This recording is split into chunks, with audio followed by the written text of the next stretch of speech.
Mga pre, real talk sa ata. Kahinom ba ka sa imong kusog sa una? Sa una sayon ra kaayon nimong himuon ang mga butang nga di kayahon sa uban. Pero karon di na kaingon anak kakusgan. Kinahanglan nato ang kakusog nga makalahutay. Maong giredikon ko kada adlaw. Mutabang pagpabaskog sa lawas para sa maski unsang pagsulay. Naay muscle building amino acids. Aron ang kusog nimo mas mukusog pa. Syempre, kauban ang proper diet og exercise. Mauna ang kusog nga panglawas, kaisog hasta ambisyon nimo. Kusog nga gipakusog nimo, Revicon Forte. Multivitamins, minerals and amino acids is the generic name of Revicon Forte. If symptoms persist, consult your doctor. DYHP Cebu presents Maayong Panlawas, Kauban Ka, hatod sa Unilab. Paminaw matag Sabado, alas 5:30 sa hapon. Paminaw, makisadya, og sayri ang mga tubag sa inyong mga pangutana, kabahin sa panglawas. Ang Maayong Panlawas, Kauban Ka, simpleng pangutana, saktong tubag, alagang Unilab. Hatod ka ninyo sa Unilab ug DYHP Cebu. Akong bugas-bugas, akong katul-katul, may kabutangan. Bugas-bugas ug katul-katul i-DTX 500 na. DTX 500 aduna kini antimicrobial properties nga makatabang sa pagkuha ug pag-ayo sa bugas-bugas ug katul-katul. DTX 500 mapalit sa pinakadulong nga butiki sa inyong lugar. DTX Ako 500. si Janice. Dugay kayo maman ako menstruation, din gaspat-spat lang, hinay kaayo. Ipati ko sa kong banao, Ditex 500, kito capsules a day. Maintain lang na ako. Nag-regular na ako menstruation. Salamat kayo sa Ditex 500. DTX 500 mapalit sa mga butika.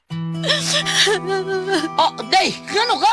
Ang akong anak gidinggi, tabagi ko guyat. Day, dugay na na akong isibya sa kanginan nga mugamit kitang Sedlenimate oil kay mauni tinuon nga mutabang nato.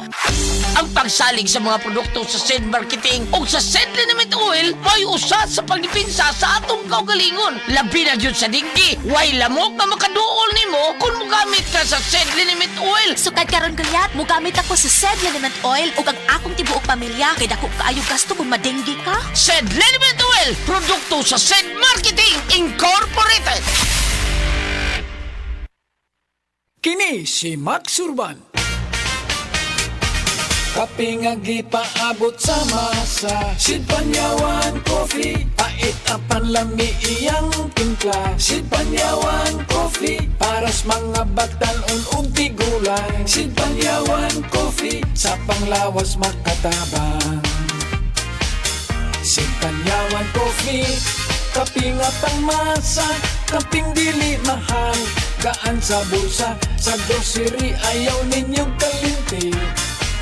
Ang Sid Panyawan Coffee, paborito ni Lulu ug ni Lula. Sid Panyawan Coffee, tilawi lang aron mo tuo ka. Sid Panyawan Coffee, ilang kahigop lang mo bastog ka. Sid Panyawan Coffee, sa quality kontento ka.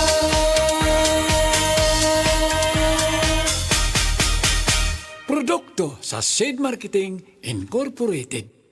Usa na usab ka paragis bila-bila herbal coffee user ang satisfied sa atong produkto mga kaparagis. Ako si Celisina Semblante, 65 years old, nagpuyo sa Tulingon Mainit, Surigao del Norte. Kaning bila-bila nga kafe, ganahan manggug ko kay hayahay ang lawas, unya mawa imong kabuhi. Mag-inom ka ani kada buntag, gana gyud kay imong paminaw sa imong lawas. Kontento jud ko kayo basta kay kada buntag makainom gyud ko ani. Kini ginama sa GFMQ Marketing kaysa paragis bila-bila, dili na ka mag-agwanta pa. Oras, hatod ka nato sa Camel Soy Sauce. Camel Soy Sauce, Camel Soy Sauce, alang sa special mong sudan. Camel Soy Sauce.